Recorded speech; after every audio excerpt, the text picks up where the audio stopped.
would you mind sort of explaining your background a little bit? Yes, well, I worked in the entertainment business. Entertainment business. For a long time. Okay. For a large corporation called Time Warner. Oh, okay, Time Warner. Yeah. And then about 15 years ago, I began to be interested in creativity. And for the reason for that was that I thought that information and software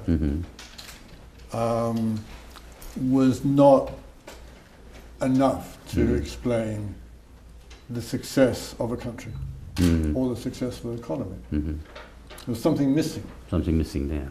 Which was, and you can see this in America and in Europe, the creative input, the works of the imagination. I think it's really important for a country, a society, to bring together the hardware development, the devices, and the content. Okay. In terms of smartphones, the device and the app. So, is that the distinctions between like a knowledge economy and then creative economy?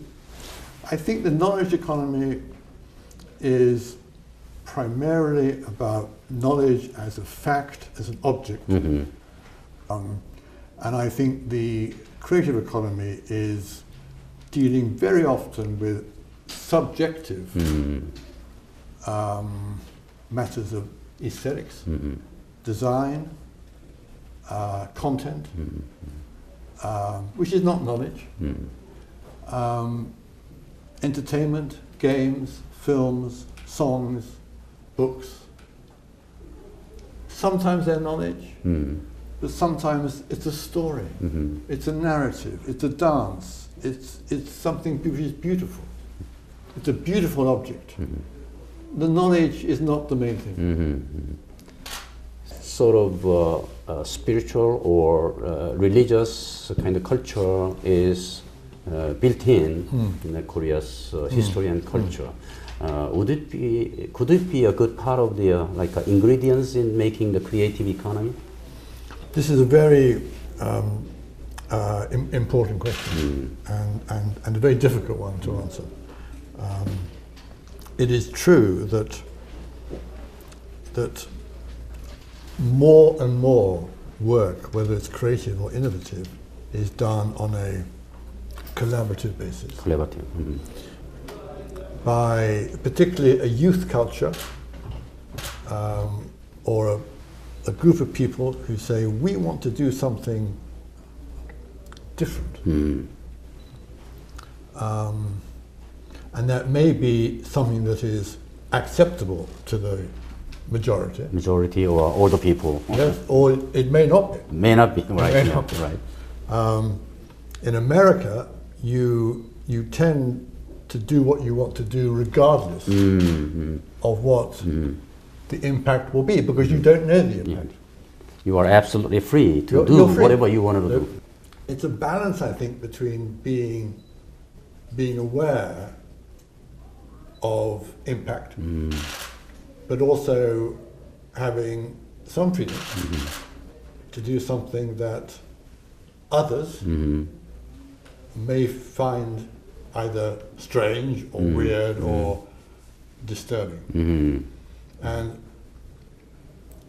different societies manage that balance in different ways. In different ways. So you're absolutely right that the culture of novelty and innovation varies very much from country to country. Yeah, from country to country. Yes. And that's a very important fact. And I think that culture is a major determinant nowadays of a country's economic success. Because what do you think about the relationship between the creative economy and then IPR? Well, this is another very complicated issue, as I'm sure you know. We need to have strong property rights on major projects that need a lot of investment. And America and Britain are revising their laws to make those more efficient, particularly for online distribution. Online distribution. Really That's important. Yeah. And they're working well, but they could be slightly different. At the same time, we need to have weaker copyright for a lot of the work that is created incidentally or casually. Because many people want to use something either for a commercial or non-commercial purpose. We need stronger, more robust copyright in some areas, and we need weaker copyright in other areas. And it's difficult to get those two together. And that's what we are working on very hard in the UK. Are there some other major policies that each government should pursue in the years to come to promote the creative economy? We need to have small companies, can be very small, can be one or two people, who are able to start up, get funding, get equity funding, not debt, which I know is equity funding. Equity funding, and to be able to operate competitively in the market. Right.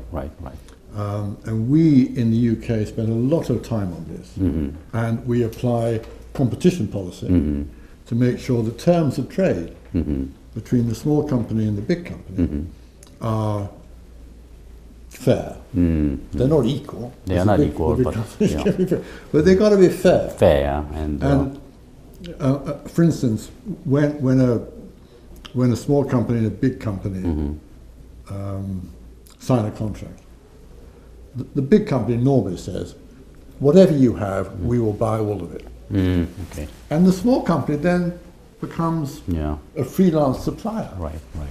You've got to allow the small company to hold on to some of its rights. It's really important. Right. So we have a very, very sustained program of help. Small companies. Business advice, a bit of funding, regulatory intervention, subsidies. It's a very large and comprehensive package to help these small companies.